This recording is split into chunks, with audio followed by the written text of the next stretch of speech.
Assalamu alaikum and सत श्री अकाल to all your listeners. मेरा इंट्रोडक्शन कोई खास है नहीं. I am just a student of law, आप ये कह लें मुझे, एंड अ रिसर्चर. सो हुँ, अभी मैं ब्रिटिश यूनिवर्सिटी में प्रोफेसर हूँ, हुँ। And that's it. I think इससे ज़्यादा की आवश्यकता नहीं है. Okay ji, you are basically from India? मैं बेसिकली इंडिया में हूँ. मैंने अपना अंडर ग्रेजुएशन तो इंडिया से किया था, लेकिन बाकी मास्टर्स पीएचडी सब मैंने बाहर से करी, यूरोप से. So I've okay, mostly been living in Germany and Switzerland. So अभी मैं पिछले 4 महीने से अलमाटी में हूँ, कजाकिस्तान में. 4 महीने से, हाँ, since November. ओके। हम्म. चलें, अभिषेक मिश्रा इनका नाम है, sorry I forgot to introduce your name. तो सर, पहला सवाल मेरा आपसे, आज हमारी टोटल डिस्कशन एक ऐसे टॉपिक के बारे में है। कुछ रोज़ पहले पाकिस्तान में एक वीडियो वायरल हुई थी and video was all about आजकल जो हालात चल रहे हैं पाकिस्तान के, उसके बारे में थी कि पाकिस्तानी अवाम का ये कहना था कि अगर पाकिस्तान के पीएम मोदी होते तो यहाँ हालात कुछ बेहतर होते। तो मेरा सवाल भी आपसे यही है कि डू यू रियली थिंक कि एक पीएम मोदी का जन्म लेना पाकिस्तान में ज़रूरी है, जो हालात अभी चल रहे हैं इनको सुधारने के लिए? Mahvesh, honestly no. मुझे नहीं लगता कि Modi is an answer to the problems. मुझे नहीं लगता कि मोदी जो है वो पाकिस्तान की समस्याओं का इलाज है. आपके यहाँ पे इमरान खान इज अ मोदी. इमरान खान की जो स्टेटस है, जो उनकी फैन फॉलोइंग है, जो मुझे यहाँ से लगता है, मैंने मेरे काफ़ी पाकिस्तानी जो बाहर रहते हैं वो फ्रेंड्स हैं, तो उनमें Imran Khan is a demigod. तो और इमरान खान भी वही बात कहता है जो बात मोदी कहता है. इमरान खान और मोदी की सिमिलैरिटी आप देख लें. इमरान खान टॉक्स कि वो रियासत मदीना बनाएंगे. मोदी का है कि कॉन्स्टिट्यूशन है और राम राज्य बनाएंगे. ठीक है ना. Imran हम्म, Khan says कि religion will be the moral factor, guiding factor for our people, और हम उनको इस्लामी तरीके से अच्छी जिंदगी देंगे. और मोदी ये कहता है कि हमारी जो संस्कृति है हजारों लाखों वर्ष की, उस संस्कृति को हम संजोएंगे, पिरोएंगे. सो दोनों एक ही काम कर रहे हैं. Modi, Imran is Modi of Pakistan. अब फिर क्वेश्चन ये है कि फिर क्यों मोदी इतना इतना इफेक्टिव है और इमरान इफेक्टिव नहीं हो पाए. हम्म, उस क्वेश्चन का जवाब यह है कि जो पाकिस्तान एक आइडेंटिटी है, वो एक बड़ी कंफ्यूज्ड आइडेंटिटी है. पाकिस्तानी को ये पता नहीं है कि वो है कौन. और जब आपको ये पता नहीं होता कि आप हैं कौन, तो जब आप डिफरेंट रोल्स अक्वायर करते हैं ना, जैसे आप कभी पुलिस बन गए, कभी मिलिट्री बन गए, कभी पॉलिटिशियन बन गए, कभी प्रोफेसर बन गए, तो आपकी जो ज़हनियत है, जो आपका साइकोलॉजी है, जो आपकी सोचने समझने की क्षमता है, वो उसी तरीके से काम करती है जिस तरीके से आपको ग्रो अप किया गया है, जिस तरीके से आपको नर्चर किया गया है स्कूल में और कॉलेजेस में. तो मेरा ये मानना है कि आपको इमरान खान या मोदी तभी ठीक मिलेंगे जब जो लीडर सोच रहा है और जो आपके धरती की रिक्वायरमेंट है, दोनों में सिमिलैरिटी हो. जब तक पाकिस्तानी हम्म, ये कहते रहेंगे कि हम पहले अपने religion is very good, due respect, बहुत अच्छी चीज है, मुझे उससे कुछ नहीं है. लेकिन जब तक पाकिस्तानी ये कहते रहेंगे कि पहले हम मुसलमान हैं और बाद में हम पाकिस्तानी हैं, तो वो कंफ्यूज रहेंगे. उनका हर इदारा कंफ्यूज रहेगा कि वो इस्लाम को पहले, बिकॉज देखिए, जब आप कॉन्स्टिट्यूशन बनाती है ना, तो कुछ कुछ प्राइमरी रिक्वायरमेंट होती है. जैसे आप कॉटन, अगर आप कॉटन को उगाना चाहती हैं किसी एग्रीकल्चरल फील्ड में, तो उसकी मिट्टी की रिक्वायरमेंट है. हर मिट्टी पे कॉटन नहीं उग जाएगा. ठीक है ना. You need a black soil या समथिंग लाइक दैट. उसी तरीके से जब आप एक कॉन्स्टिट्यूशनल सोसाइटी बनाती हैं, जो पाकिस्तान बनने की कोशिश कर रहे हैं, 3-4 कॉन्स्टिट्यूशन बन चुके हैं, but none of the constitution is effective. Question है कि उनका कॉन्स्टिट्यूशन इफेक्टिव क्यों नहीं हो रहा है. क्योंकि जो कॉन्स्टिट्यूशन की रिक्वायरमेंट है, जैसे आप कहते हैं हम डेमोक्रेसी हैं. मैंने आपके हम्म, कई बड़े बड़े स्कॉलर्स को सुना कहते हैं हमारे यहाँ डेमोक्रेसी नहीं है, ये तो गैंग लॉर्ड हैं, ये है. उसके हम्म, बाद वो वही स्कॉलर ये भी कहते हैं कि हमें तो हमारे जो, मतलब वो एक सेट ऑफ बिलीफ को मानते हैं कि this is the way to go out. But democracy के लिए ना इलेक्शन नहीं चाहिए होता. इलेक्शन एक छोटा सा कंपोनेंट है. डेमोक्रेसी के लिए क्या चाहिए? Equality of citizens. All citizens, irrespective of gender, irrespective of faith, belief, and caste and creed and nationality, whoever is citizen is at par. आपका कॉन्स्टिट्यूशन में का पहला, मतलब one of the clause is that कि अगर आप x Y जी practising नहीं है, तो आप लीडर नहीं बन सकते, कॉन्स्टिट्यूशनल पोस्ट अक्वायर नहीं कर सकते. ये कॉन्स्टिट्यूशन का टर्म हो ही नहीं सकता। आप जिस डॉक्यूमेंट को कॉन्स्टिट्यूशन कह रहे हैं वो कॉन्स्टिट्यूशन है ही नहीं इफेक्टिवली।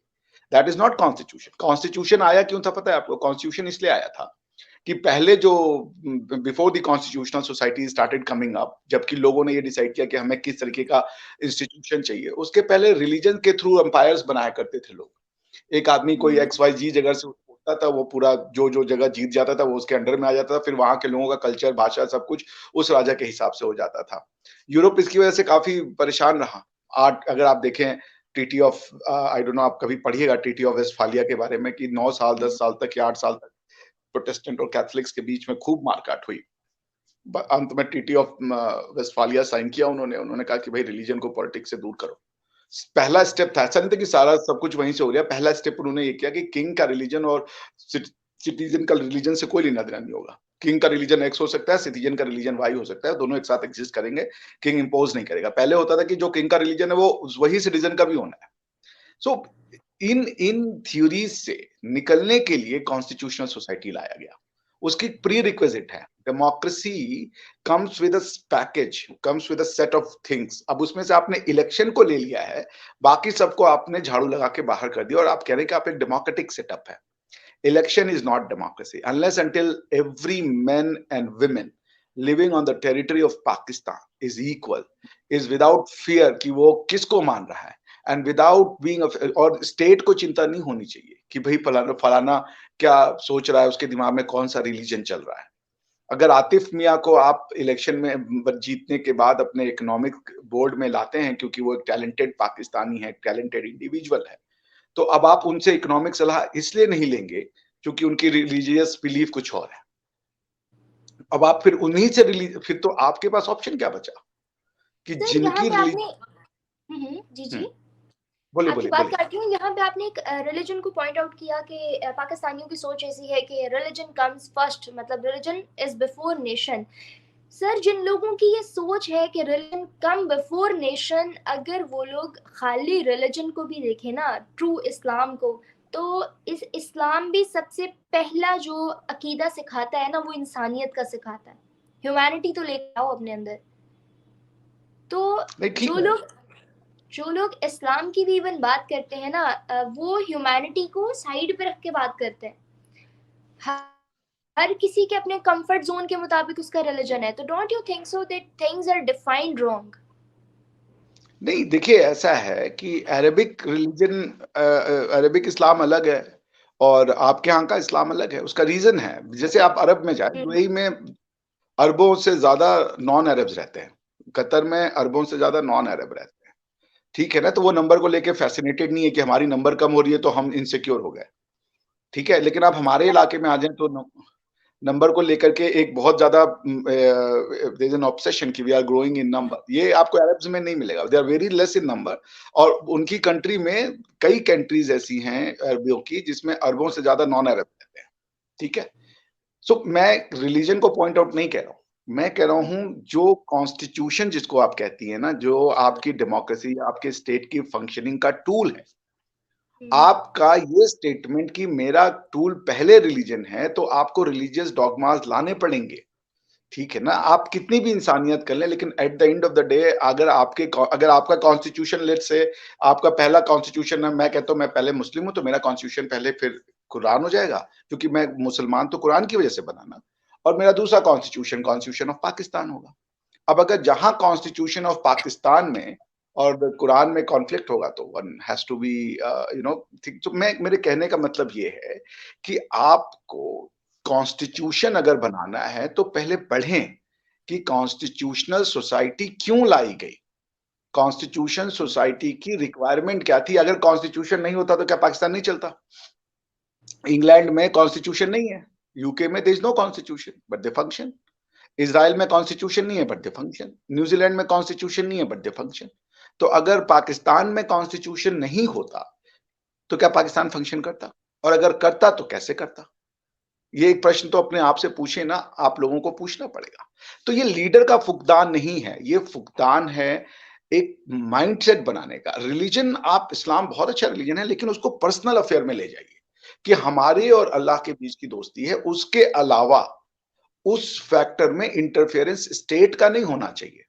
आपकी फैमिली का हो सकता है, सोशल एस्पेक्ट हो सकता है, लेकिन इस पॉलिटिकल एस्पेक्ट नहीं हो सकता। फिर स्टेट वो कॉन्स्टिट्यूशन में ये नहीं आएगा क्लॉज़ कि X, Y, Z because of the faith can not acquire a constitutional position. अगर आप ये कह रही हैं, इसको समझने का प्रयास कीजिएगा। आई रिस्पेक्ट रिलिजन्स, बट मैं आपको कॉन्स्टिट्यूशनल फिलॉसफी समझा रहा हूँ, कॉन्स्टिट्यूशन कैसे बनता है। हम्म। क्योंकि आपके यहाँ के बड़े-बड़े स्कॉलर भी वो गालियाँ देने लग जाते हैं लोगों को, जो जो पॉलिटिशियंस हैं या हम्म। अ, जो दूसरे इदारे हैं, वो सॉल्यूशन नहीं है, क्योंकि वो उसको बना कौन रहा है? वो भी तो पैदा बच्चा हो रहा है ना, उसका एक माइंड, उसकी एक तरबियत की जाती है। तो उस तरबियत में आप कह रहे हैं यहाँ डेमोक्रेसी कभी नहीं होगी। डेमोक्रेसी में इंसान ही आके रूल करेंगे। इंसान में सब कमियां होती हैं, उसके में लालच होगा, ईर्ष्या होगा, अपने आप को बेहतरीन समझने की प्रॉब्लम होगी, वो सब सारी सोसाइटी की डेमोक्रेसी में होगा। इंस्टीट्यूशंस उनको बैलेंस करके चलते हैं। तो मेरे कहने का मतलब है कि if you want to have a leader who has hmm. Faith in constitution, जिसको अपने कॉन्स्टिट्यूशन पे अटूट भरोसा होना चाहिए, इमरान खान साहब हों चाहे नवाज शरीफ हों। अब ये है कि उनका पहला कॉन्स्टिट्यूशन क्या है? पाकिस्तान को इस डिलेमा को आंसर करना पड़ेगा। पाकिस्तान की प्रॉब्लम लीडरशिप नहीं है, पाकिस्तान की प्रॉब्लम है इंटेलिजेंसिया। वहाँ कोई इंटेलिजेंसिया नहीं लिख रहा है। ऐसी किताबें जो कि यूरोप में वहाँ की इंटेलिजेंसिया ने लिखी, जिसको कि वो कहते हैं रेनेसां। आपको लिखना पड़ेगा कि गवर्नमेंट क्या होती है, पॉलिटिक्स क्या होता है, कॉन्स्टिट्यूशन क्या होता है। आपने सब चीज़ों को खिचड़ी पका के एक ऐसा डिश बनाया है which has become poisonous, which आपने कुछ चीज़ें एक दूसरे के साथ नहीं कोएग्जिस्ट कर सकती हैं। तो वो मिला कर के एक कॉकटेल टाइप का सोसाइटी बनाने की आप कोशिश कर रहे हैं, जिसमें कि अब कौम है, तो अब आप इस्लाम अगर एक कौम है, मुसलमान अगर एक कौम है, तो फिर उसमें दूसरी कौमियतों की कोई जगह नहीं होगी। पठान एग्जिस्ट नहीं कर सकता, बलूच एग्जिस्ट नहीं कर सकता, सिंधी एग्जिस्ट नहीं कर सकता, बिकॉज़ कि आपको मुसलमान बनने की जो पाकिस्तानियों की अंडरस्टैंडिंग है, अगर आप मुसलमान बन गए तो फिर बाकी कौमियतों को हटा दीजिए आप। वो कौमियत आप नहीं रहेंगे, आप सिर्फ वन यूनिट बनेंगे, एक पाकिस्तानी, एक आइडेंटिटी, और ये रीज़न था आपका मुल्क टूटा।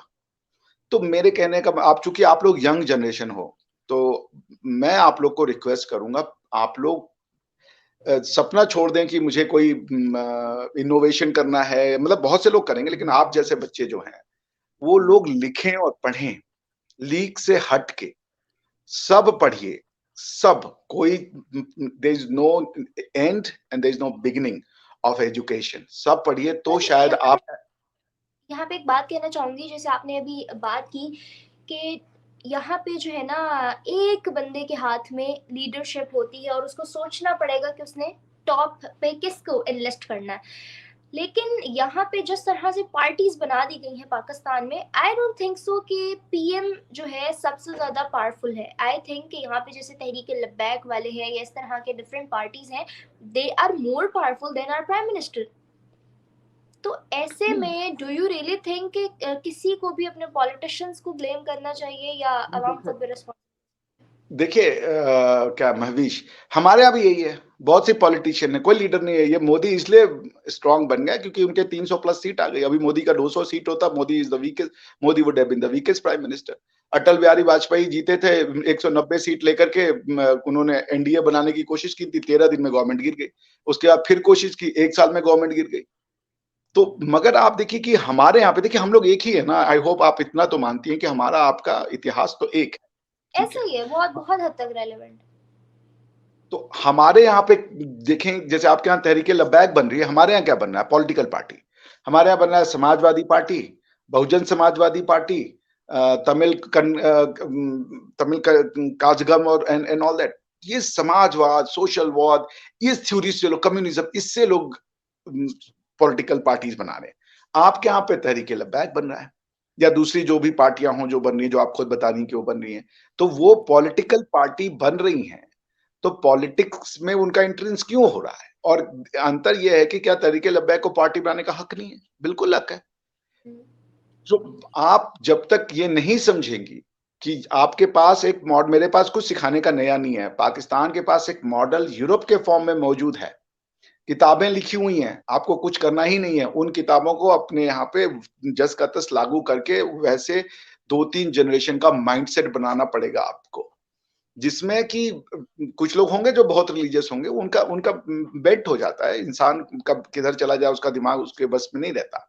लेकिन ओवरऑल सोसाइटी को आपको लिबरेट करना पड़ेगा, आपको उनको बताना पड़ेगा कि इस रिलीजन जो है उसके 2 एस्पेक्ट होते हैं, पॉलिटिक्स और स्पिरिचुअलिटी। तो आपको स्पिरिचुअलिटी को निकालना होगा, पॉलिटिक्स को उससे अलग करना होगा। बाकी जो स्पिरिचुअलिटी है वो समाज को दे दीजिए, वो सोसाइटी को दे दीजिए। जो पॉलिटिक्स निकलेगा, लॉ से रिलेटेड निकलेगा, उससे आपका कॉन्स्टिट्यूशन बनेगा। फिर जब वो कॉन्स्टिट्यूशन बनेगा, तो उसमें आप ये नहीं लिखेंगे कि एक्स वाई जी जो है वो कॉन्स्टिट्यूशनल पोस्ट इसलिए नहीं होल्ड कर सकता क्योंकि वो एक्स वाई जी बिलीफ सिस्टम में नहीं भरोसा रखता। चाहे जब तक ये नहीं होगा, जब तक जमीन पहले नहीं आएगी। डेमोक्रेसी का पहला रूल है, the power of the government और the legitimacy of the government flows from the people. आपके कॉन्स्टिट्यूशन में the legitimacy of the government does not flow from the people. आप अपना कॉन्स्टिट्यूशन खोलिए, उसका प्रियम्बल पढ़िए, it says that it flows from the God. ठीक है ना? तो जब आप ही ताकतवर नहीं है, लेजिटिमेसी गॉड से आ रही है, तो हम आपकी चिंता क्यों करेंगे? कोई भी लीडर होगा वो गॉड के लिए वरी होगा ना, कि भाई मुझे तो गॉड को रिस्पॉन्सिबिलिटी देनी है, I am not responsible to the people. Democracy का दूसरा कॉन्सेप्ट होता है the government is a responsible government. There are two kinds of government, representative government and responsible government. Representative government जरूरी नहीं है कि वो रिस्पॉन्सिबल हो, लेकिन रिस्पॉन्सिबल गवर्नमेंट अकाउंटेबल होती है लोगों को, वो लोगों को अकाउंटेबल होती है, लोगों की वेलफेयर उसका पर्पस होता है। लेकिन अगर हमारी पावर लोगों से नहीं आ रही तो why am I accountable to लोग? मैं तो, मेरी पावर तो गॉड से आ रही है, तो I am accountable to God. So मैं तो फिर गॉड की सर्विस करने में लग जाऊंगा ना, रादर देन द पीपल। सो भारत में जो मोदी है, भारत की जो जो थियोरी है वो ये है कि धरती पहले, धर्म बाद में, रिलीजन बाद में, भगवान सर बाद में, पहले। आपने रिलीजन, आपकी बात काट रहा हूं, आपने रिलीजन की बात की, तो रिलीजन को लेके एक्सट्रीमिस्ट लोग तो इंडिया में भी हैं। जैसे यहाँ पे भी ऐसा नहीं है कि सब पाकिस्तानी एक जैसे हैं, सब मुसलमान एक जैसे हैं, thing is not like this. लेकिन on other hand if you see India, तो इंडिया के अंदर भी रिलीजन को लेके बहुत से एक्सट्रीमिस्ट हैं। इवन दो पाकिस्तान के अंदर ये बात बहुत ज़्यादा लोग मानते हैं, कहते भी हैं, पब्लिक इंटरव्यूज में भी मेरे बहुत से लोगों ने बात कही कि अगर हमारे यहाँ एक्सट्रीमिस्ट हैं तो क्या इंडिया में नहीं है? मोदी तो खुद एक्सट्रीमिस्ट है। मोदी तो खुद जो है ना रिलीजन से हटके कुछ नहीं सोचते, मुसलमानों पे जुल्म इतना होता है वहाँ पे, चीज़ें इस तरह से होती हैं, स्टेबिलिटी नहीं है वहाँ पे। तो ये सिनेरियोज जो माइंडसेट बने हुए हैं लोगों के, अब ये कैसे चेंज हो सकता है या फॉल्स कितनी इक्विवेलेंस किया ना आपने।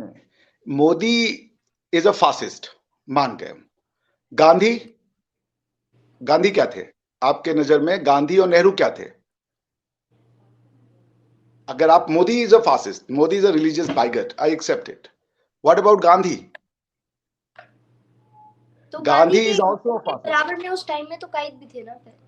आप कायदे आजम मोहम्मद अली जिन्ना की स्पीचेस पढ़िए। Gandhi was called to be a Hindu bigot and a fascist, so was Jawaharlal Nehru. आपकी जो जो नैरेटिव है वो आज तक बदली ही नहीं। सिक्योरिटी काउंसिल में जफरुल्लाह खान सर ने जाकर के, जब कश्मीर का मैटर गया, तो उन्होंने बोला कि कश्मीर में कत्लो आम हो रहा है, जिनोसाइड हो रहा है मुसलमानों का, और भारतीय जो जो सिस्टम है वहां पे मुसलमानों को बचेगा नहीं, वो जिनोसाइड हो रहा है। So in the psyche of Pakistan 1947 से इंडिया में जिनोसाइड हो रहा है मुसलमानों का, मुसलमानों का, not for other regions, because Parsi micro minority है इंडिया में, they are flourishing. Jain micro minority है, they are flourishing. Buddhist micro minority है, they are flourishing. Sikh micro minority है, they are flourishing. The only problem is with the जो आपका narrative है कि 1947 से हम कश्मीर में जेनोसाइड कर रहे हैं मुसलमान का, और इस जेनोसाइड का रिजल्ट ये हो रहा है कि नंबर बढ़ रहा है मुसलमान का, द पॉपुलेशन इज ग्रोइंग। तो ये तो एक्सप्लेन करना पड़ेगा आप लोगों को। और दूसरी चीज ये डाल दीजिए, बिल्कुल हिंदुस्तान में बहुत समस्याएं हैं, वो हिंदुस्तानी समस्याएं हैं, जैसे कास्ट सिस्टम है। हमारी समस्या हिंदू मुसलमान है ही नहीं है, क्योंकि फिर आपको मैं 50 किताबों का, आप कभी मौका मिले वो पढ़ लीजिएगा, अल-बरूनी की किताब, मैं आपको सिर्फ मुस्लिम ऑथर्स दे रहा हूँ, अल-बरूनी की किताब है, उसका नाम है किताबुल अल हिंद, वो पढ़ लीजिए आप सबसे पहले जाके। औरंगजेब की किताब है फतवाए आलमगीर, आप उसको पढ़ लीजिए जाके, तो आपको पहले थोड़ी आइडिया तो लग जाए कि लोकल लोग सोचते क्या थे अपने इस आइडेंटिटी के बारे में। देखिए, मैं क्या कह रहा हूँ, आपके इंडिया में परेशानियाँ हैं, इंडिया में है आप कह लीजिए कि रिलीजियस प्रॉब्लम है, मगर वो हिंदू-मुस्लिम नहीं है, मैं नहीं मानता उसको। इंडिया में प्रॉब्लम कास्ट सिस्टम था और वो अभी भी कई हद तक कई पॉकेट्स में कास्ट सिस्टम एक रिलेवेंट फैक्टर है, प्रॉब्लम है इंडिया के लिए। वो क्यों है कास्ट सिस्टम? बिकॉज़ वो कास्ट सिस्टम इंडिया की हिस्ट्री से आता है। इंडिया की हिस्ट्री में कास्ट सिस्टम रिडल्ड था। तो आज भी कास्ट सिस्टम इंडिया के लिए एक प्रॉब्लम बना, हालाँकि बहुत हद तक उसको सॉल्व कर दिया क्योंकि उन्होंने पीछा छुड़ा लिया उन्होंने। उन्होंने ये सर नहीं ऐसा कहा ऐसा ऐसा एक बड़ा कट्टर इशू है सिंधी बलूची पंजाबी वाला, वो पाकिस्तान में भी है और वो ऐसा है ब्लड के अंदर चलता आ रहा है आज तक। वो पंजाबी है, वो सिंधी है, वो आप बलूची है, वो रिलीजन को डिफरेंस नहीं खत्म हो पा रहा। आप रिलीजन को नेशन से नहीं जोड़े ना, जैसे यूपी, बिहारी, तमिल ये सब हैं हमारे यहाँ, लेकिन उनके अंदर कास्ट सिस्टम है। तमिलियन में ब्राह्मण, नॉन ब्राह्मण है, यूपी, बिहार में ब्राह्मण, नॉन ब्राह्मण है, बनिया, शूद्र, ये सब की है, ये फैक्टर हमारे यहाँ है, हमारी प्रॉब्लम है हमारी। पर वो प्रॉब्लम नहीं है जो पाकिस्तान में कहा जा रहा है। पाकिस्तान में जो मैंने कहा ना कि 1947 से एक ही नैरेटिव है, जिन्ना भी वही कह रहा है और इमरान खान भी वही कह रहा है, कुछ चेंज ही नहीं हो रहा। जिन्ना के लिए गांधी फासिस्ट था, मैं आपको भेज दूंगा लाहौर डिक्लेरेशन 1940 का स्पीच पढ़ लें। उसके बाद नेहरू फासिस्ट था, कांग्रेस फासिस्ट थी, अब बीजेपी फासिस्ट हो गई, मोदी फासिस्ट हो गया। हिंदुस्तान अपनी धरती से जुड़ के ही चलेगा। आपने अपनी धरती से अपना नाता तोड़ा, हमने नहीं तोड़ा। हमारी धरती में से हम जुड़ के रहेंगे। आप हमको अपनी धरती से, अगर आप पंजाब में रहती हैं, आपके कितने शहर में गुरुमुखी चलती है? सॉरी दोबारा आपके बोलिए। पंजाब शहर में जो पंजाब की भाषा है, उसका जो स्क्रिप्ट है, वो कितने शहरों में चलता है? नहीं चलता आपके यहाँ। पंजाबी कोई स्क्रिप्ट नहीं है आपके यहाँ। और पंजाबी तो पंजाबी बहुत कम, किसी किसी यूनिवर्सिटी में एक आधा सब्जेक्ट पढ़ाया जाता है पंजाबी का बस। सब्जेक्ट पढ़ाते हैं, वो लिखते किस भाषा में? उसका स्क्रिप्ट क्या है? उर्दू ही लिख रहे होंगे। पंजाबी उर्दू मतलब they will be using Arabic Urdu Arabic script to write Punjabi, right ना? पंजाबी की अपनी स्क्रिप्ट है, वो तो नहीं पढ़ाई जा रही। देखिए मेरी बात समझिए महावीश, मैं किसी तरीके से किसी रिलीजन पे हस्तक्षेप नहीं कर रहा। हमारी जो सिस्टम था, भारतीय सिस्टम की जो धार्मिक जो इवोल्यूशन हुई, उसमें कई समस्याएं थी। उस थ्योरी ने कई समस्याएं खड़ी करी और उनका जवाब हम दे रहे हैं अपनी सोसाइटी में, हम उसको फाइट बैक कर रहे हैं। जैसे हमने कॉन्स्टिट्यूशन में अनटचेबिलिटी हटा दी, हमने सबको इक्वल कर दिया, हमने रिजर्वेशन दे दिया। तो हमने तो जो कॉन्स्टिट्यूशनल रिफॉर्म्स है वो किए। कॉन्स्टिट्यूशन तो यूज ही होता है रिफॉर्म करने के लिए, जिसको हम कहते हैं ट्रांसफॉर्मेटिव कॉन्स्टिट्यूशनलिज्म। मगर अगर constitution as a tool reform ना करने की जगह हम वापस से उन्हीं परंपराओं को प्रोजेक्ट करने लगते, रादर देन की जो उसमें कमियां थी उनको दूर करने की जगह, तो वो तो एक ऑपरेटिंग टूल बन जाता ना। मेरे कहने का मतलब ये है, आप एक कॉन्स्टिट्यूशनल, आप जैसे जो यंग बच्चे हैं, आप पढ़ें कि कॉन्स्टिट्यूशन बनाने की रिक्वायरमेंट क्या है, डेमोक्रेटिक सोसाइटी की रिक्वायरमेंट क्या है। वो रिक्वायरमेंट जब आप पढ़ लेंगी तो आपके, जब आपका लोग ये कहेगा कि constitution is the most sacred book of me. मैंने ये पाकिस्तान में अक्सर सुना है, लोग कहते हैं कॉन्स्टिट्यूशन मेरे जूते पे। This is a statement which is very common. तो आप अपने लीडर से क्या उपयोग करें? वो जनता उस लीडर से क्या, मतलब उस लीडर को कितना वो वैल्यू देगी जब वो कह रही कि कॉन्स्टिट्यूशन तो मेरे पैर के जूते के नीचे आता है, मेरे लिए तो कुछ और है जो सबसे इंपॉर्टेंट है। तो आप उस लीडर को क्या दोष देंगे? उस लीडर की कोई अथॉरिटी बची नहीं, क्योंकि लोग तो उसको मानेंगे नहीं। और रही बात की करप्शन की, इंडिया में भी उतना ही करप्शन होता है जितना आपके यहाँ होता है। मोदी सर और अमित यहाँ की पब्लिक का ये भी मानना है कि पाकिस्तान एक ऐसा मुल्क है जो कॉन्स्टिट्यूशन की आपने बात की, ना ये आइन का है ना ये कानून का है। यहाँ पे हर इंसान की अपनी गवर्नमेंट है, अपनी 1.5 इंच की मस्जिद है जिसके मुताबिक वो चलता है, खुद को ट्रीट पर करता है, क्यों खुद है? को मेंटली सेटिस्फाई करता है। पर तो ये तो इन बताइए सारी जी जी महविश में, बताइए ऐसा क्यों है?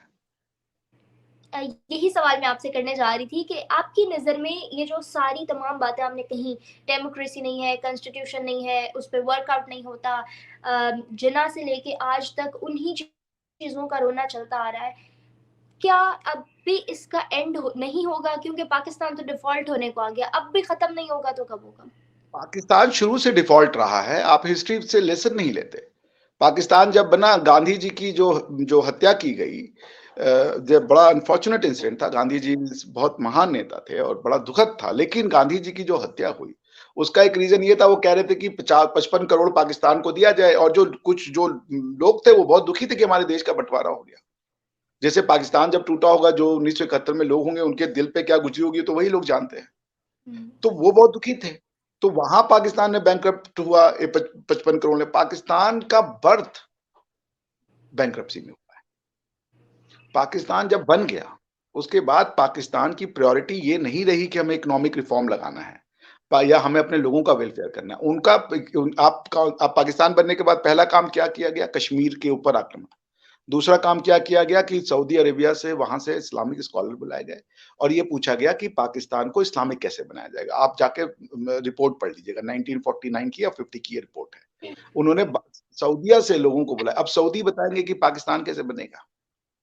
सो पर्पज था ही नहीं लोगों का वेलफेयर। जब लोगों का वेलफेयर पर्पज नहीं था, तो जब स्टेट बनता है ना महविश, तो गवर्नमेंट की ड्यूटी होती है कि गवर्नमेंट क्यों बना रहे हो, इस गवर्नमेंट को बनाने का क्या फायदा है। तो उसको कहते हैं आज की डेट में कि गवर्नमेंट बनती है वेलफेयर ऑफ द पीपल, उसका बस यही काम है, वेलफेयर ऑफ द पीपल। तो वो गवर्नमेंट अगर वेलफेयर ऑफ द पीपल कर रही है, तो वो स्टेट वेलफेयर स्टेट में ट्रांसफॉर्म हो जाता है। आपके यहाँ पे वेलफेयर ऑफ द पीपल कभी पर्पज था ही नहीं, लोगों को टेकन फॉर ग्रांटेड ले लिया गया। सर आपके यहाँ पे पर्पज, आपने वेलफेयर की बात की। 2014 से पहले तक की अगर बात करूं तो 14 के बाद जब मोदी जी की सारी गवर्नमेंट का टेन्योर आया है तो इंडिया के हालात बदले हैं। उससे पहले तक हिंदुस्तान भी काफी हद तक इन्हीं सारे मसाइल में घिरा हुआ था। तो क्या आप कहेंगे क्या हिंदुस्तान में भी उसके बाद कॉन्स्टिट्यूशन आया, उससे पहले नहीं था? हिंदुस्तान इकोनॉमिक समस्याओं से घिरा था, डेमोक्रेटिक समस्याओं से नहीं घिरा हुआ था। हिंदुस्तान की इकोनॉमिक पॉलिसी फ्लॉड थी। उसका रीजन ये था कि हिंदुस्तान ने जब ये आजाद हुए, तो ईस्ट इंडिया कंपनी, जिसको वो कहते हैं हमारे यहाँ ईस्ट इंडिया कंपनी का कीड़ा था दिमाग में, इन्होंने क्लोज्ड इकोनॉमी कर ली, रशियन मॉडल ऑफ इकोनॉमी कर दी। इन्होंने क्या किया कि 5 इयर्स टर्म्स के इकोनॉमी को शुरू किया और कंट्रोल ले लिया स्टेट के हाथ में। Communist form of, socialist form of economics चली। और आप पढ़ लीजिए, अगर आप कभी इंटरनेशनल इन्वेस्टमेंट लॉ पढ़ने का मौका मिले, तो जितनी सोशलिस्ट सरकारें देश भर में, दुनिया भर में चली, रशिया, चेकोस्लोवाकिया, जिसको आज चेक और स्लोवाकिया कहते हैं, जितने वेस्टर्न ईस्ट यूरोपियन कंट्रीज, सब फेल हो गई। Socialism as an economic model didn't go. India also failed, क्योंकि उसने सोशलिस्ट इकोनॉमिक मॉडल को अपनाया था, कैपिटलिस्ट फॉर्म ऑफ इकोनॉमिक्स को नहीं रहा था। सोशलिस्ट फॉर्म ऑफ इकोनॉमिक्स में स्टेट जो है ना, वो लोगों को मजबूर करता है कि हम बताएंगे कितना बिजनेस करो। जैसे अब महवीश है, एक 21 साल की बच्ची है, इसके अंदर आज आप सीखते सीखते सीखते पता नहीं कहां पहुंचोगे जब आप 10 साल बाद यहां से होगे। अब मैं आके आपको बोलूं ये टीवी बंद करो, चलो यूट्यूब बंद करो, हमसे परमिशन लिए तुमने? Did you ask me? तो आप ग्रो ही नहीं कर पाओगे। यही होता था सोशलिस्ट फॉर्म में। इंडिया की इकोनॉमिक पॉलिसी फेल की महविश, उसका कॉन्स्टिट्यूशन से कोई लेना देना नहीं था। क्योंकि गवर्नमेंट, मैंने आपसे कहा कि गवर्नमेंट बनती है कॉन्स्टिट्यूशन से, उसके बाद गवर्नमेंट कैसी पॉलिसी लाएगी ये गवर्नमेंट का अधिकार है, और लोगों के साथ उसका इलेक्शन और इलेक्टोरल प्रॉमिस है। वो लोगों को कहे कि भाई हम इकोनॉमी खोलेंगे, लोग उसको वोट दे दे, वो ऐसी पॉलिसी लाएगी। पॉलिसी फॉर्मिंग और उस पॉलिसी का क्या नेचर होगा, this is a post government formation step.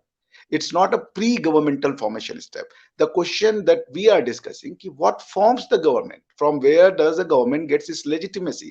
What should be the priority? आपका स्टेट सिक्योरिटी स्टेट बन गया, वेलफेयर स्टेट बनने की जगह सिक्योरिटी स्टेट में चला गया। तो जब आप सिक्योरिटी में फोकस करने लगे, तो जो आपके रूलर्स थे उनके दिमागों में सिर्फ सिक्योरिटी थी। इतना बड़ा स्टेटमेंट अगर भुट्टो साहब कह रहे हैं कि हम घास खाएंगे मगर हम न्यूक्लियर बम बनाएंगे, इसमें ये बात साफ समझ झलकती है कि ये वेलफेयर स्टेट के किसी लीडर का तो स्टेटमेंट नहीं हो सकता। ये सिक्योरिटी स्टेट के लीडर का स्टेटमेंट है, जो ये कह रहा है कि हमारी जनता घास खा के मर जाए, हमें फर्क नहीं पड़ता, बट हम न्यूक्लियर बम बनाएंगे। और क्यों बनाएंगे, ओनली गॉड नोस। उसका कोई वो नहीं है। एक सीज्ड माइंडसेट है कि भारत आक्रमण करके हमको मिला लेगा, और मिला के क्या कर देगा भारत हमको नहीं पता। क्या भारत के सारे लोग वहां पहुंच जाएंगे, या वो लाहौर को खसका के यूपी में ले आएंगे, वो जमीन का हिस्सा होगा क्या? आई स्टिल डोंट अंडरस्टैंड कि होगा क्या उससे। कुछ नहीं होगा। इस सीज्ड माइंडसेट से जब आप निकलेंगे, तो आपकी गवर्नमेंट की प्रायोरिटी लोग बन जाएंगे। इसलिए मैं आपसे सिर्फ इतना कह रहा हूं, इंडिया की प्रॉब्लम इकोनॉमिक पॉलिसी थी। 1991 में इंडिया बैंकरप्ट हो गया था भाई। इंडिया वॉज बैंकरप्ट इन 1991। उसके बाद वो गए, उनको 400 टन या कुछ टन सोना गिरवी रखना पड़ा। वहां गए, क्या नाम है, वर्ल्ड बैंक में, आईएमएफ के पास जाके कुछ लोन वोन मांगा इन्होंने। लेकिन इनको एक बात समझ में आ गई। क्या समझ में आई? कि जिस रास्ते पे हम चल रहे वो रास्ता गलत है। ये रास्ता गलत है। ये सर उन्होंने नहीं समझ कहा आ कि गई ना, इंडिया को समझ आ गई, लेकिन सिक्योरिटी पे काम करते करते आज सबसे ज्यादा प्रॉब्लम अगर किसी मुल्क में सिक्योरिटी को लेकर है तो वो पाकिस्तान में है। अगर टेरर सबसे ज्यादा किसी कंट्री में है तो वो पाकिस्तान में है। इतना मेजर सिटी, हमारा लार्जेस्ट सिटी कंसीडर होता है कराची। कराची के अंदर 2 ब्लास्ट हुए, पेशावर के अंदर 2 हुए। ये 2 महीनों 3 महीनों के अंदर अंदर 4 ब्लास्ट बड़े हो चुके हैं पाकिस्तान के अंदर। तो क्या फायदा हुआ सिक्योरिटी पे भी काम करने का। खैर, coming forward, last but not the least, हमने ये जो सारी मैं डिस्कशन आपसे की जी। एक डिस्टिंक्शन आपको करवा दूं, आप टेररिज्म को सिक्योरिटी से न जोड़ें, दोनों का कोई लेना देना नहीं है। When you are a security state, आपके स्टेट की जो सिक्योरिटी की जो पेपर बनता है, जो सिक्योरिटी थ्रेट एनालिसिस होती है, उनका कॉन्सेप्ट ये है कि India is a perpetual security threat, कि वो हमको एक दिन आके अटैक करेगा और ये टेरिटरी को अखंड भारत बना देगा। ये है माइंडसेट, ठीक है ना? उसको इस पूरे माइंड, ये एक लाइन की जो हाइपोथेसिस है, इसको काउंटर करने के लिए ये न्यूक्लियर बम आए हैं, F-16 आए हैं, ये सैनिक आए हैं, सर ये सब लेकिन आए हैं। अदर देन दैट भी अगर हम सिक्योरिटी देखें तो 71% बजट हमारा आर्मी को जाता है सिक्योरिटी के नाम पे, डिफेंस के नाम पे। हमारे मुल्क में चीन बॉर्डर देख ले, हर जगह फौज हर वक्त उन्होंने तैनात की हुई है सिर्फ सिक्योरिटी के नाम पे। जो बाहर से हमलों के लिए बचाने को इतनी फौज, इतना पैसा आवाम का सब लग रहा है, वही सिक्योरिटी बाहर से क्या बचाएंगे? वो अंदर नहीं है, अंदर सेफ्टी नहीं है, तो बाहर से आप किस चीज का खतरा, किस चीज से आप खतरा आप? नहीं, तो मैं वही कह रहा हूँ ना, वो सिक्योरिटी प्रॉब्लम नहीं है आपकी। वो आपकी समस्या सिक्योरिटी से नहीं आई है कि आप सिक्योरिटी स्टेट थे। ना, ना, ना, ना। आपने सिक्योरिटी स्टेट बाहर के थ्रेट को काउंटर करने के लिए डेवलप की है। आर्मी इंटरनली कभी नहीं इफेक्टिव होगी। आर्मी अपने लोगों पे गोली चलाएगी तो लोग उसके अगेंस्ट में हो जाएंगे। आर्मी गोली चलाती है बाहर के लोगों पे, दुश्मन पे। Army survives on the support of people. जब लोग अपना सपोर्ट खींच देंगे, उस दिन आर्मी खत्म हो जाएगी। उसका कोई कितने भी उसके पास बंदूकें हों, वो अपने लोग पे नहीं चलाएंगे। आपकी प्रॉब्लम है terrorism is a doctrinal problem.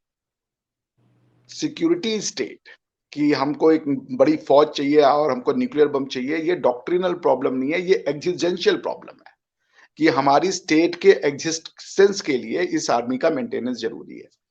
अगर ये आर्मी हटा दी जाए और ये आपकी आर्मी एक्सेप्ट कर ले कि हम अब इंडिया से कोई डर नहीं है हमको, जो उनके बहुत हद तक रियलाइजेशन है, तो आपको लगता है टेररिज्म खत्म हो जाएगा?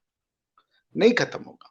अब जो टेररिज्म आ रहा है, वो टेररिज्म इसलिए आ रहा है क्योंकि वो डॉक्ट्रिनल जो आपने एक बाइपोलरिज्म सोसाइटी में क्रिएट किया है। जब आप ये कह रहे हैं कि तालिबान ने जो किया, अमेरिकन भाग गए वहां से, वो तालिबान की विक्ट्री है। ये डॉक्ट्रिनल आप सपोर्ट दे रहे हैं ना। सारी दुनिया कह रही है कि भाई तालिबान की गवर्नमेंट ठीक गवर्नमेंट नहीं है, औरतों को राइट नहीं दे रहे हैं, ये कर रहे हैं। आप कह रहे हैं तालिबान ठीक है। क्यों ठीक है ये आप जानिए, उसका रीजन क्या है। लेकिन जब तहरीके तालिबान पाकिस्तान कह रहा है कि हम भी वही काम तो करेंगे आपके यहाँ आके, जो जैसे हम कहते हैं कि भाई जो यूएस है, फ्री सोसाइटी है, उनका जो मॉडल ऑफ गवर्नेंस है बहुत अच्छा है, हमने भी उसको अडॉप्ट किया, हमारे यहाँ पे उसी फॉर्म पे पार्लियामेंट चल रहा है। ब्रिटिश मॉडल पे यूएस बोल दिया, सॉरी। तो आपके यहाँ पे आप अब इंडिया ये लिख के दे दे हम आपको अटैक नहीं करेंगे, आप अपनी फौज हटा दीजिए, आपको लगता है सिक्योरिटी आपका आपका टेररिज्म खत्म हो जाएगा? It's a doctrinal problem. आपको डॉक्ट्रिनल रिविजिट करना पड़ेगा। आई होप कि मैं जो कहना चाह रहा हूं आप समझ रही हैं कि ये मैं समझ जो गई हूँ आपकी बात कि उन 2 चीज़ों का जो लिंक है, अब हमें उसमें थोड़ा डिफरेंस करके और कंक्लूजन की तरफ जाना होगा। खैर sir, last but not the least, ये सारी चीज़ें जो हमने डिस्कस की, इनको अगर कंक्लूड करें तो what you think in future, what should Pakistan do to settle every problem? Every problem I mean specially stability of our political stability, या हो इकोनॉमिकल स्टेबिलिटी हो, या फिर हमारे फॉरेन रिलेशंस जो कि बहुत एक्सट्रीम खराब हो चुके हैं, ऑल दिस स्टफ। ये बहुत डीप क्वेश्चन पूछा आपने, इसमें बहुत एनालिसिस है। फॉरेन रिलेशन से शुरू करते हैं, सबसे एक एक मिनट में मैं निपटा देता हूँ। आपका फॉरेन रिलेशन में जो डेफिनेशन होती है फॉरेन रिलेशन में, कि your internal interest constitute your foreign. जैसे अब हम अमेरिका के पास जाएंगे तो दोस्ती करेंगे, तो क्या दोस्ती करेंगे भाई? वही करेंगे ना कि भाई जो हमारे मुल्क के लिए बेहतर है, कि हमारे लोगों को ये दे दो, हमारे लोगों को ये दे दो, वीजा दे दो, हमारे और अलाउ करो, हमारे आईटी वाले बच्चे और आए। या रशिया के पास जाएंगे तो चीप ऑयल दे दो। तो हमारा फॉरेन रिलेशन का जो डिटर्मिनेंट कॉन्स्टिट्यूएंट है वो इंटरनल होता है, कि हमें अंदर क्या चाहिए जो हम बाहर लेने जा रहे हैं, ठीक है, अदरवाइज तो वो तो एक क्लब बन जाएगा जहां पे लोगों वो हेड ऑफ स्टेट मिलेंगे, वो उन्होंने पार्टियां वार्टियां की, घर आ गए। फॉरेन रिलेशन में everyone is pitching for their internal interest. आपके फॉरेन रिलेशन में सब कुछ फॉरेन है, इंटरनल कुछ है ही नहीं, क्योंकि आपको पता ही नहीं है कि आपका इंटरेस्ट किसमें है। वरना आप कभी तालिबान से 1980 में जंग नहीं लड़ते, कभी आप नेटो का पार्ट नहीं बनते, आप इतने सारे आर्म फोर्सेस को नहीं क्रिएट कर देते। मेरे कहने का मतलब है कि देयर इज नथिंग कंक्रीट कि हमें क्या चाहिए, हमें अपने लोगों को सिक्योर करने के लिए, उनकी भली के लिए दूसरों से क्या चाहिए। आपने शुरू में जाके अमेरिका से कहा हमें वेपन दो, वो मिल गया, आपका फॉरेन रिलेशन वेपन था। अब आपका ये है फॉरेन रिलेशन, आप अपने इंटरनल इकोनॉमी को नहीं श्योर कर रहे कि हमारे यहाँ इन्वेस्टमेंट आए, लोगों का माइंडसेट वैसा बने कि वो इनोवेटिव बने, वो और जॉब क्रिएट करे, वो तो आप कर नहीं रहे हैं। सो फॉरेन रिलेशन में there is nothing internal about it, your foreign relation, it's all foreign. उनको पता नहीं, वो ट्रांजैक्शनल इसीलिए आपके रिश्ते होते हैं कि एक पर्टिकुलर जगह पे गए, कुछ प्रॉब्लम है उसको सॉल्व कर दो, पैसा चाहिए पैसा दे दो, गन चाहिए गन दे दो, वेपन चाहिए वेपन दे दो। But there is no consistent understanding कि हमारे फॉरेन रिलेशन का बेसिस क्या है, डेमोक्रेसी है, इस्लाम है, या मॉडर्निटी है, या इनोवेशन है, टेक्नोलॉजी है, क्या चाहिए उसका कुछ पता ही नहीं। सो आपके फॉरेन रिलेशन का कोई अता पता रहेगा नहीं, कोई जो जैसा आएगा, जैसी जिसकी सोच होगी वैसा फॉरेन रिलेशन वो बनाएगा। अब आती है दूसरी बात, आप कहती हैं कि क्या किया जाए कि पाकिस्तान में स्टेबिलिटी हो, पाकिस्तान में एजुकेशन हो, इकोनॉमिक क्राइसिस हो जाए खत्म। कुछ नहीं करना आपको। पाकिस्तान की हिस्ट्री प्रॉस्पेरस है। दिक्कत यह है कि आप अपनी हिस्ट्री को जोड़ते हैं आक्रांताओं की आपसे पूछा जाए कि महवीश पाकिस्तान की हिस्ट्री बताओ बेटा, तो आप क्या बोलेंगी? आप बोलेंगे पाकिस्तान की हिस्ट्री, मीर कासिम आया, उसने अटैक किया, वहां से पाकिस्तान, मतलब कॉन्क्वेस्ट की हिस्ट्री को आप पाकिस्तान की हिस्ट्री बताती हैं, ठीक? यही आपकी किताबों में है। वो दुनिया का वो देश जिसके पास दुनिया की सबसे ओल्डेस्ट सिटी है, ओल्डेस्ट सीवेज सिस्टम है, ओल्डेस्ट इंटरनेशनल ट्रेड था हड़प्पन्स और मेसोपोटामियंस के बीच में, उस सिटी के उस सिविलाइजेशन के लोग आज ये नहीं समझ पा रहे कि गवर्नेंस कैसे करनी है। आपकी हिस्ट्री, तक्षशिला दुनिया की सबसे ओल्डेस्ट और सबसे एडवांस्ड स्टडी आपके पाकिस्तान में है, तक्षशिला। वहां के लोग ये कह रहे हैं कि हम कैसे एजुकेशन को हासिल करें। दुनिया को एजुकेशन देने वाला पाकिस्तान है, लेकिन आप अपनी इन सारी हेरिटेज को काट के बैठे हुए हैं। आप इनको अपना हेरिटेज मानने को तैयार नहीं। चाणक्य इसलिए ईवल पर्सन था क्योंकि बेचारा जब वो पैदा हुआ तब इस्लाम एग्जिस्ट नहीं करता था, और क्योंकि उसकी थ्योरी थी वो सो कॉल्ड आज के उसमें फिट नहीं बैठती। उसकी गलती क्या थी, वो 2500-3000 साल पहले हुआ था, मतलब जब अलेक्जेंडर आया था 3-3.5 साल पहले। तो चाणक्य तो आपका रोल मॉडल होना चाहिए, हिंदुस्तान से ज्यादा आपका रोल मॉडल होना चाहिए। पर डू यू ओन चाणक्य? नहीं। क्यों नहीं ओन करते वो आप जान लीजिए, क्योंकि उस समय तो कोई हिंदू मुसलमान भी नहीं एग्जिस्ट करता था, सिर्फ जो उस समय के लोग थे, ना तो क्रिश्चियन था, कुछ भी नहीं था, पेगन्स थे, और जो वैदिक सिविलाइजेशन थी वो रही हो। तो आपको महविश 3 चीजें करनी है। निसाब को बदलें अपने, ठीक है ना? आप एक लोग हैं, मैं कुछ सोच रहा हूँ, आप कुछ सोच रही हैं, तो हमारे आपके सोचने में ये फर्क क्यों आ रहा है? पंजाब के इस साइड का बच्चा कुछ सोच रहा है, उस साइड का बच्चा कुछ सोच रहा है, ये क्यों, ये डिफरेंट सोच कैसे आ रही है? कहाँ से आ रही है? इसकी जड़ें हैं आपके Yes. 10 तक की किताबें। उसके बाद आपको कुछ नहीं करना। उसके बाद वो बच्चा वो नॉर्मल फिजिक्स, केमिस्ट्री और ये सब पढ़ने लगेगा। जो उसकी फॉर्मेटिव ईयर है, आप उसको कैसा फॉर्मेट बना रहे हैं? आप उसको इंटरनेशनल सिटीजन बना रहे हैं या आप उसको पाकिस्तानी सिटीजन बना रहे हैं? चूंकि पाकिस्तानी सिटीजन बनना है तो उसको टू नेशन थ्योरी पे विश्वास करना है। वरना मैं अक्सर कई चैनल पे कह चुका हूं, आपको भी रिपीट कर देता हूं कि देश कई टूटे हैं, भारत टूट गया, हमें बहुत दुख है। देश कई टूटे हैं, लेकिन पाकिस्तान दुनिया का ऐसा देश है जो अपने आप को उस टूटे हुए हिस्से का हिस्सा नहीं बताता। कोरिया टूटा, north Korea, south Korea. Germany टूटा, east Germany, west Germany. Sudan टूटा, north Sudan, south Sudan. There are number of this examples. But अगर आपको मैं ये कह दूं कि आप हिंदुस्तानी हैं, तो पाकिस्तानी लोग हमसे इसलिए नफरत करते, बोलते बोले हमें हिंदुस्तानी ना बोलो। तो अब ये तो आपको समझना है ना कि ये सोच क्यों है कि हमको हिंदुस्तानी ना बोलो, जब आपने अपनी इंडिपेंडेंस स्ट्रगल में ये लिखा कि भारतीय मुसलमानों के लिए हमें जगह चाहिए। आपने अरबी मुसलमानों के लिए तो स्टेट नहीं मांगा था। तो अगर अरबी मुसलमानों के लिए मांगा होता तो फिर यहाँ पे आपको वीजा खत्म करना पड़ेगा, जो भी मुसलमान है वो बाय डिफॉल्ट आ जाए आपकी कंट्री में। आप तो ऐसा नहीं करते हैं। सो मैं आपको महविश इतना ही कहूंगा कि ये बाकी जो सारी समस्याएं पाकिस्तान में वो हिंदुस्तान में है। हमारे यहाँ भी महिलाओं के साथ रेप होता है, हमारे यहाँ भी करप्शन होता है, हमारे यहाँ भी बाबू लोग जो है वो बिना पैसा लिए काम नहीं करते, सारी चीजें हैं। आपके यहाँ की हर बीमारी हमारे यहाँ मौजूद है, ठीक है? कोई दिक्कत नहीं है, ऐसा नहीं है कि हम बहुत वो हैं। हाँ, एक परिवर्तन बहुत तेजी से आ रहा है जो विजिबल है आज की डेट में इंडिया में। आपको सिर्फ ये करना है, सिर्फ कि आपको अपने समाज को ऐसा बनाना है जिसमें आप ये कहें कि तुम्हें जिसकी इबादत करना है ये तुम्हारा पर्सनल मैटर है। बाकी किताबें जो होंगी वो साइंटिफिक होंगी, वो न्यूट्रल होंगी। वो तुमको सोशियोलॉजी पढ़ाएंगी, ज्योग्राफी ऑफ पाकिस्तान पढ़ाएंगी, हिस्ट्री ऑफ पाकिस्तान पढ़ाएंगी, हिस्ट्री ऑफ इकोनॉमिक्स पढ़ाएंगी, सोशियोलॉजी पढ़ाएंगी, मैथ्स पढ़ाएंगी, फिजिक्स पढ़ाएंगी, यही तुम्हें पढ़ाया जाएगा। बाकी तुम्हारा उसमें उस स्कूलों में और कुछ नहीं पढ़ाया जाएगा कि फलाना कम्युनिटी अच्छी है, फलाना कम्युनिटी बुरी है। ये स्कूलों का काम नहीं है।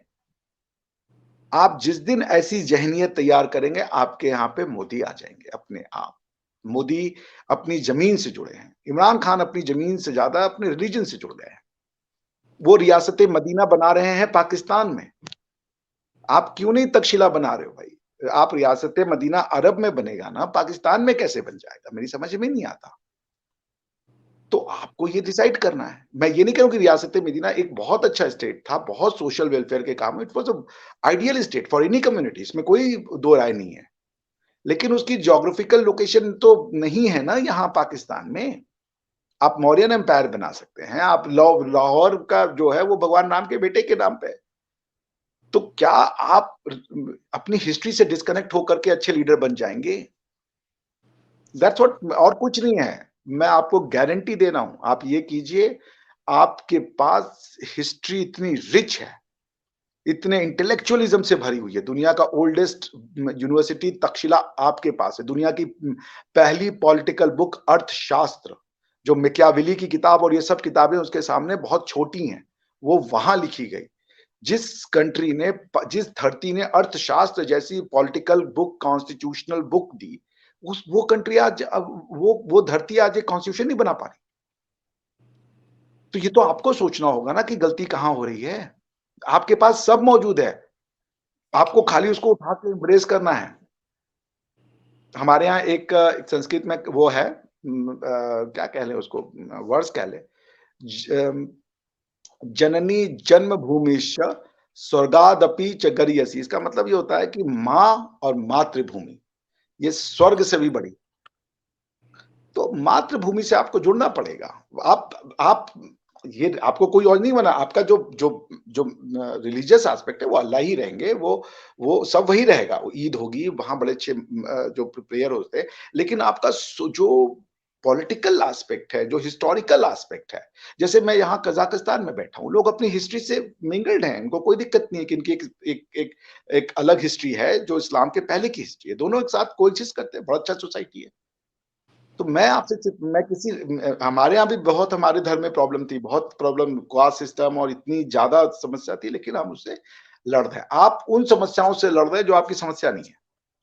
तो ये जो भी आपके ऑथर्स आते हैं, वो मैं उनको ये करना पड़ेगा, उनको ये करना पड़ेगा। आप स्टेट के बात में लोगों का नहीं कह रहा हूं, लोग अपने जैसा जो जीना चाहें जिए। जैसे आपको कोई लड़का कल प्रपोज करने आएगा तो आप चूज करेंगे ना, नहीं यार तुम्हारा मार्क्स कम है, हम तुमको नहीं लेंगे, हम तो I am looking for someone topper, या I am looking for a rich guy. ये आपका चॉइस है, ये स्टेट का मैटर नहीं है। स्टेट नहीं कह सकता कि तुम डिस्क्रिमिनेट क्यों कर रही हो, how are you discriminating. State discriminate नहीं कर सकता, लेकिन यू कैन डिस्क्रिमिनेट सोशली। आपका चॉइस, आप जो भी करना चाहें करें, मगर स्टेट न्यूट्रल होगा। स्टेट आपको नहीं कहेगा कि तुम एक्स फॉर्म ऑफ उसके लिए जाओ। आप देख लीजिएगा, आप ये करके देखिए। आपको इसके लिए कम से कम 20-25 साल लगेंगे, क्योंकि 2-3 जनरेशन ऐसी आनी पड़ेंगी जो आज की जनरेशन से डिफरेंट आउटलुक रखे। जब ये डिफरेंट आउटलुक वाले बच्चे जो हैं, वो आपकी एग्जिस्टिंग जो आउटलुक है उनसे नंबर में सुपीरियर हो जाएंगे, आपके यहाँ मोदी पैदा हो जाए। Modi is a common man. Modi is a man who is associated with his land. बस दैट्स इट। मोदी में कोई बहुत खास बात नहीं है। मोदी जैसे लीडर हर बहुत से देशों में आते हैं और जाते हैं। मोदी जो Modi is a visionary because वो अपनी धरती से। ओके जी, अभिषेक मिश्रा जी, आपकी सारी डिबेट और एट द एंड आपका कंक्लूजन और बहुत ही बेनिफिशियल रहा मेरे भी और होपफुली मेरी ऑडियंस के लिए भी, और इसको कहते हैं healthy discussion. Thank you so much for your time, और मैं पूरी कोशिश करूंगी कि मेरे पब्लिक इंटरव्यूज भी होते हैं, मैं उसमें आपके इन तमाम चीज़ों को कंक्लूड मैसेज करके अपनी जो है ना बाहर वाली लोकल ट्रैफिक को भी ये पैगाम पहुंचा सकूं, पाकिस्तानी लोकल आवाम को भी, ताकि आने वाले टाइम में वो इस पर काम करके थोड़ी वर्किंग एटलीस्ट हमारा यूथ तो कुछ करे, कुछ नया स्टेप लेकर आए, ताकि जो तारीफें हमने पाकिस्तान की बयान की वो प्रैक्टिकली परफॉर्म भी हों। खैर, thank you so much. Video को करते हैं यहाँ पे एंड। फर्दर आपके पास टाइम हो तो ज़रूर आने वाली बहुत सी वीडियोस में मिलेंगे, और हमारी ऑडियंस भी पसंद करेगी आपको दोबारा स्क्रीन पे देखना। Thank you so much viewers, thank you for watching, और फर्दर वीडियोस के लिए मेरे चैनल को लाइक, सब्सक्राइब और बेल आइकन को क्लिक करना बिल्कुल मत भूलिएगा। तब तक के लिए अल्लाह हाफिज़। Thank you Mahwish.